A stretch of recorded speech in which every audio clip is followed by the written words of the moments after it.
The first smell hit me before I even saw it. A sharp, choking scent of smoke curling through the early morning fog. I was chopping wood near Red Pine Creek when I noticed the haze twisting in the sunlight. My heart sank as I ran toward my cabin. Flames were licking the roof, bright and merciless, devouring everything I had spent years building.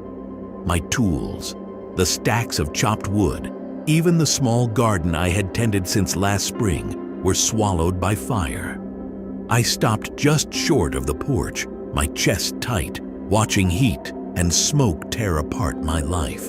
For a moment, I thought about running, calling someone for help. But out here, help is hours away, and panic accomplishes nothing.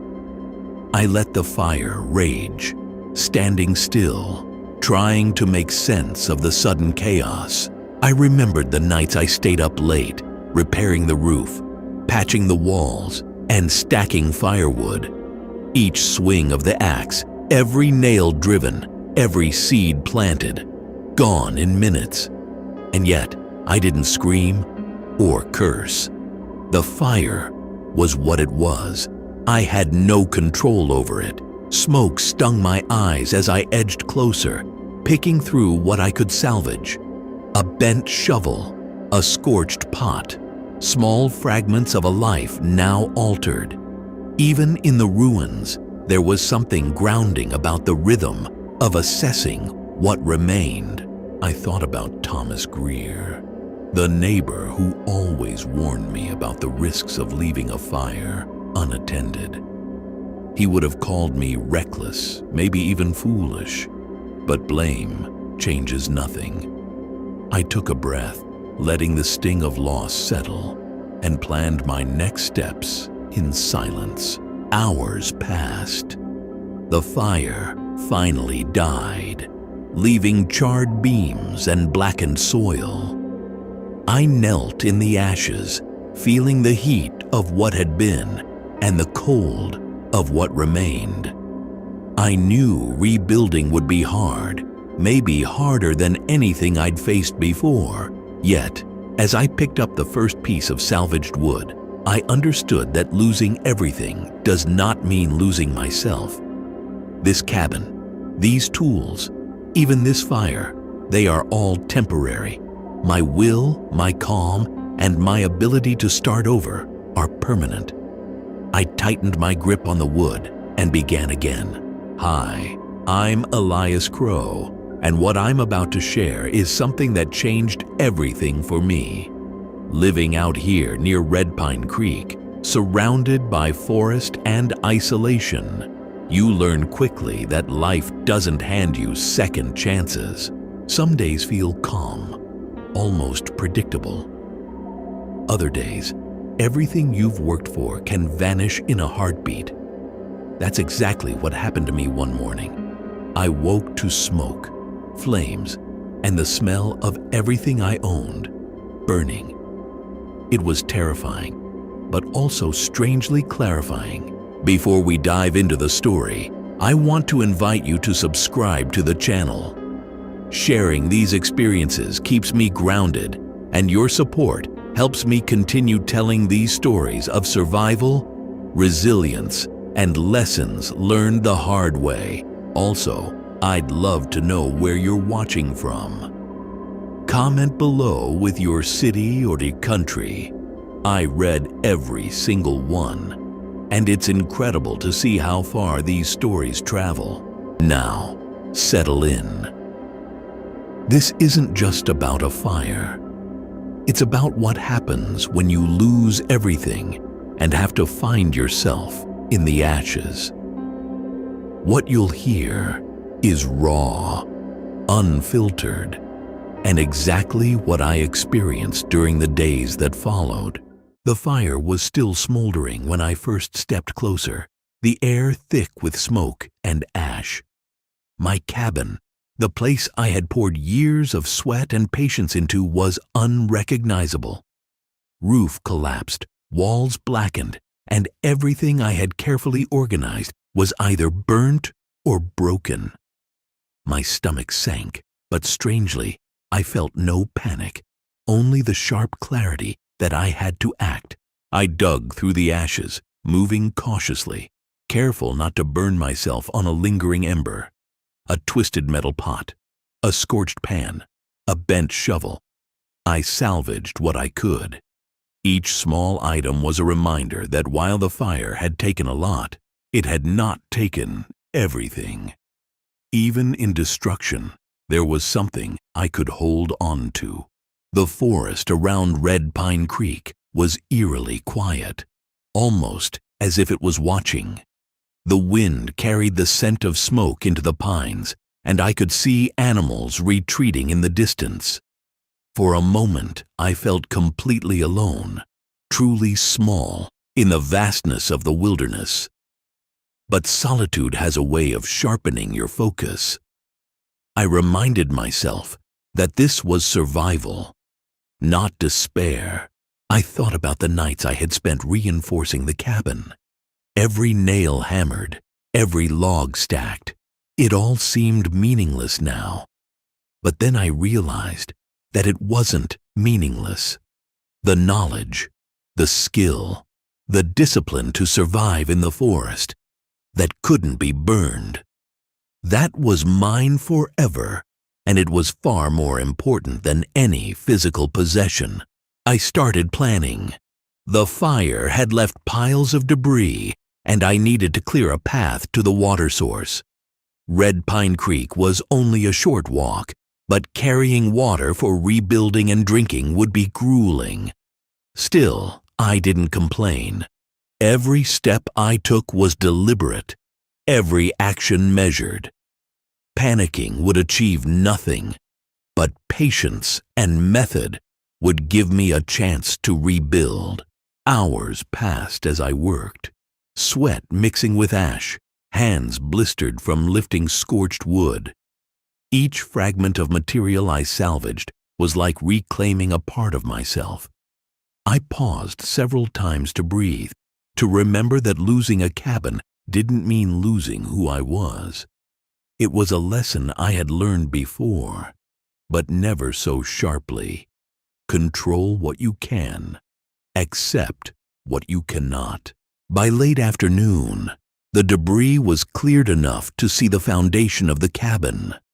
The structure was compromised, but the earth was solid, and the space was mine again. I set aside the usable logs and stacked the stones I had salvaged. It was slow, back-breaking work, but there was something almost meditative in the repetition. Each movement was a promise that I would rise from these ashes. As the sun dipped behind the trees, painting the sky in orange and red, I sat on a scorched beam and looked at what remained. The fire had taken a lot, but it hadn't taken my determination. I clenched my fists around a piece of wood, feeling the rough grain, and I knew I would rebuild. Not because I had to, but because I could. And in that quiet, in that certainty, I understood that losing everything can sometimes be the first step to finding everything that truly matters. Dawn came pale and cold, and the forest seemed to hold its breath. I woke on the ground near what was left of my cabin, the embers from last night still glowing faintly in the debris. My body ached in ways I didn't expect, shoulders sore, hands blistered, but the ache was nothing compared to the knot of tension in my chest. I had survived the fire, but survival meant little if I didn't prepare for what came next. The first task was water. I strapped a makeshift container to my back and trudged down to Red Pine Creek. The path was slippery with ash and scattered embers, forcing me to move slowly, deliberately. Every crackle of fallen branches, every whisper of wind through the pines felt like a warning. I had learned that in the wilderness, danger doesn't always announce itself with roar and flame. It comes in silence too. Back at the cabin ruins, I started separating what was left of my woodpile. Most of it was charred beyond use, but some logs were still solid. I stacked them carefully, knowing that each one would be crucial for rebuilding. The wind shifted, and a sudden cloud of smoke hit me, making my eyes water. I coughed, held my breath, and reminded myself that I had faced worse. The forest demands respect, not fear. As I worked, a sense of unease began creeping in. It wasn't just the fire anymore. It was the feeling that I wasn't alone. The distant snap of a branch, the sudden rustle in the underbrush, my own shadow moving across the scorched earth. It all made me tighten my grip on my axe. Red Pine Creek had always been a sanctuary, but today it felt like it was watching me, testing me. I paused for a moment and looked toward the trees. There, partially hidden behind a ridge, I thought I saw movement. A deer, maybe, or worse. My instincts told me to stay calm, observe, and wait. I had learned through years of solitude that panic leads nowhere. So I stood still, feeling the tension coil in my shoulders, muscles ready, eyes scanning every shadow.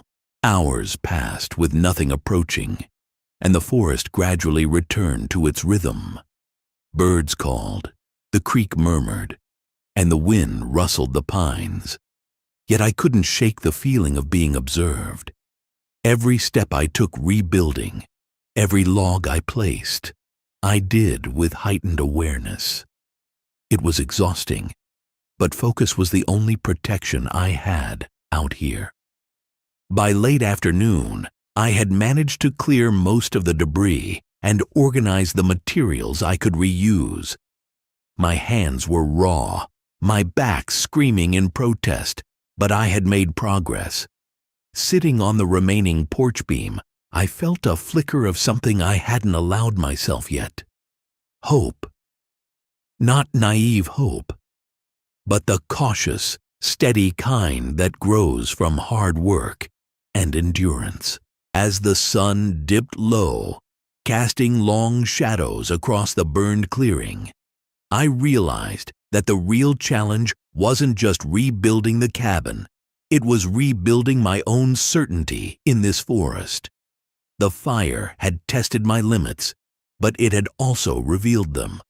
And now, in the quiet tension of the evening, I knew that whatever else awaited in Red Pine Creek, I would meet it head on.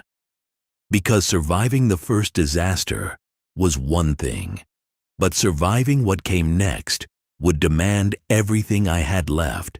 Night fell fast over Red Pine Creek, and with it came a silence that didn't feel natural. The usual chorus of insects and distant animal calls was gone.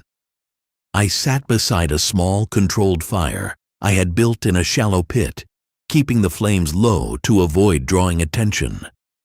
Every shadow beyond the tree line felt deeper, heavier, like the forest itself was holding something back. I heard it just after midnight, a slow, deliberate crunch of footsteps on burned wood. Not the light scatter of a deer, not the padded silence of a predator stalking prey. This was measured, heavy, human, or something large enough to make the ground answer to it. My hand tightened around the handle of my axe before I even realized I'd moved. I didn't stand up. Movement without information gets you killed. Instead, I lowered my breathing and listened. Another step. Closer this time, circling the edge of the clearing where my cabin once stood. Whoever, or whatever, it wasn't afraid of the smell of smoke or the open space. That meant confidence, and confidence in the wild usually belongs to predators. A faint silhouette moved between two blackened pine trunks, tall, still, watching. I felt that old survival instinct settle into place, cold and sharp. I'd lived alone out here long enough to know when I was being studied. This wasn't curiosity. This was evaluation, distance, threat. opportunity. I slowly reached over and dragged a half-burned log closer to the fire, feeding the flames just enough to push light outward. The clearing brightened, shadows retreating a few feet. The figure didn't rush, didn't retreat either. It stayed right at the edge, where darkness and firelight wrestled for control. Smart. It knew the line. Not tonight, I muttered under my breath, more to steady myself than to scare anything off. My voice sounded small in the open air. I picked up a thick branch from the debris and tossed it hard into the darker tree line to my left.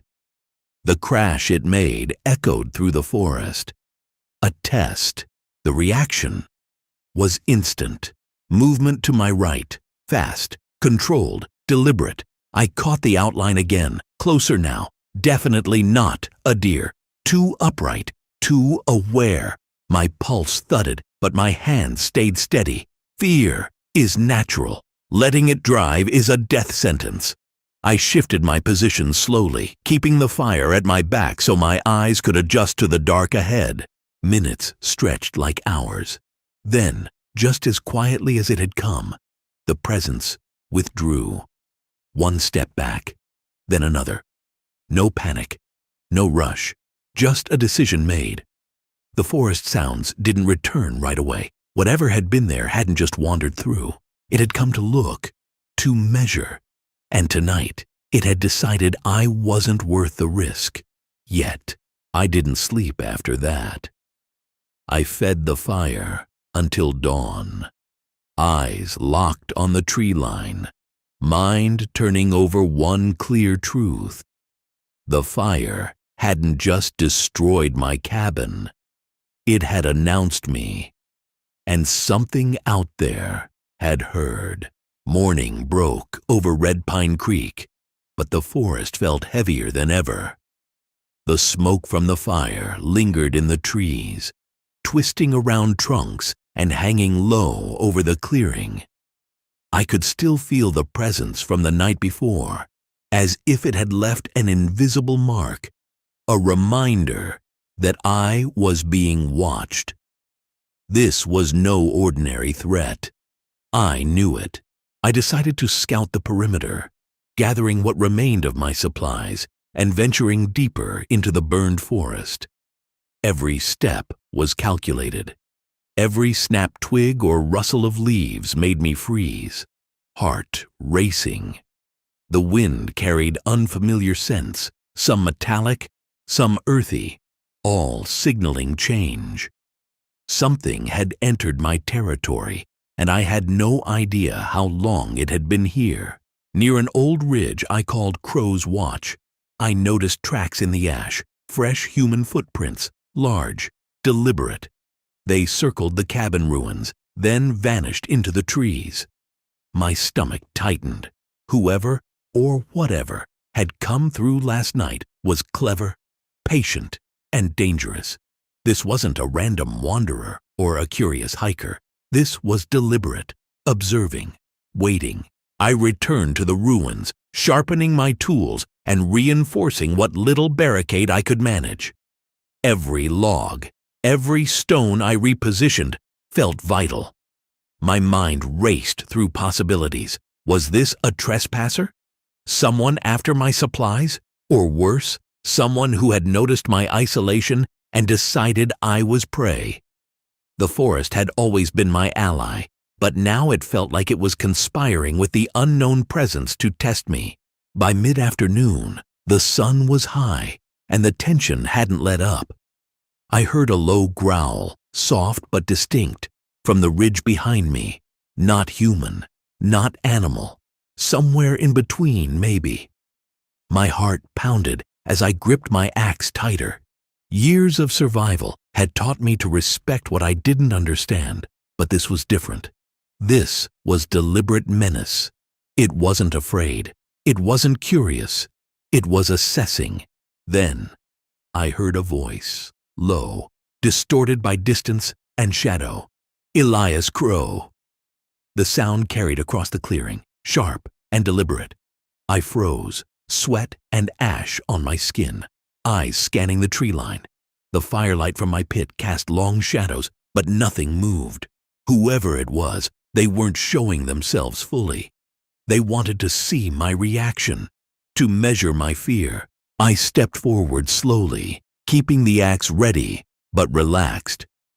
"I'm not looking for trouble," I called out. My voice carried over the clearing, calm but firm. Silence answered. Then a figure stepped from behind a burned pine, tall and broad, wearing tattered clothing that blended with the forest shadows.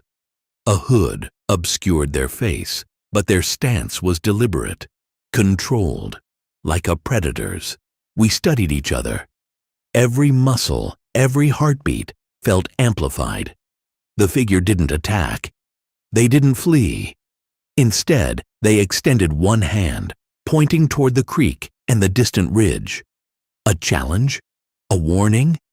I didn't know yet, but I understood the truth immediately. The fire had destroyed more than my cabin. It had drawn something out, something intelligent, something dangerous. And now, my survival would depend not just on strength or skill, but on reading the intentions of the unknown. Tonight, everything could change. Night fell over Red Pine Creek, thick and suffocating, carrying with it the echoes of the presence I had sensed for days. The burned forest seemed alive, each shadow a potential threat. I crouched behind what remained of the cabin's frame, gripping my axe, listening to the whispering wind and the subtle creak of branches above. Every sound made me flinch, but I stayed silent. A figure emerged from the darkness, stepping into the weak glow of my fire. The hooded stranger, tall and deliberate, moved with confidence that unnerved me. I could see the outline of a weapon, long and dark, strapped to their side. My pulse quickened, but I reminded myself that fear is a tool only when it sharpens focus. I had survived fire, isolation, and the forest itself. I could survive this. "Elias Crowe," the voice carried again, low and measured. "You shouldn't be here." The words were calm, but each syllable held weight, authority, and menace. I stood, lifting my axe just enough to show readiness, but without aggression. "I live here," I replied. "This land is mine. I won't start a fight, but I won't run either." The figure circled the clearing slowly, studying the ruins of my cabin, the stacks of salvaged wood, and finally me. "You've survived much," they said, "but the forest doesn't forgive mistakes."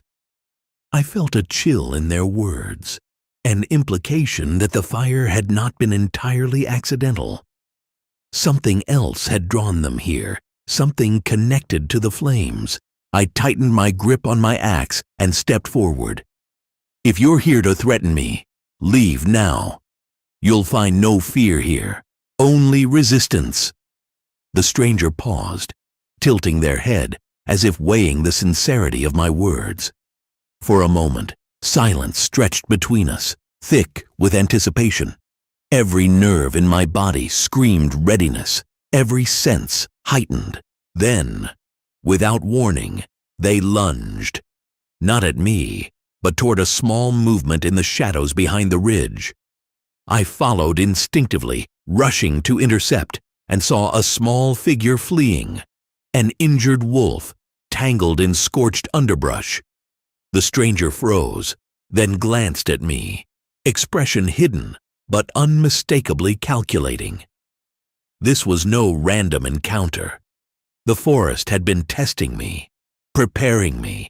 I knelt by the wolf, carefully freeing it from the debris. Its body trembled, but it did not growl or attack. I could feel its tension, its fear, but also its intelligence, like it understood that I meant no harm. The stranger watched, motionless, and I realized something vital.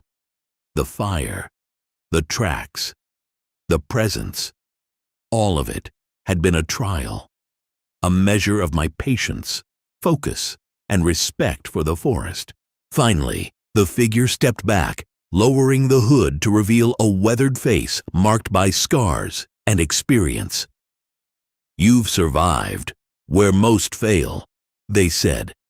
"The fire didn't just test your cabin, it tested your mind. You are capable, Elias Crowe. Respect the forest, and it may yet protect you." They disappeared into the trees, leaving me with the wolf and the ruins, the echo of their warning lingering. I stayed there for hours, holding the small creature, listening to the forest breathe around me. The fire had destroyed everything I built, but it had also revealed the core of who I was: resilient, vigilant, and alive. As dawn approached, I felt something I hadn't in days: clarity. I would rebuild, stronger, wiser, and with a renewed understanding that survival is never about possessions. It's about mastery of self and respect for the forces around you. The forest around Red Pine Creek was quiet now, but not empty. The fire had left its mark, the presence of the stranger had left its warning, and the wolf at my side had left its reminder. Life in the wild is unforgiving, but also honest. Sitting among the ruins of what I once called home, I realized that losing everything doesn't mean losing yourself.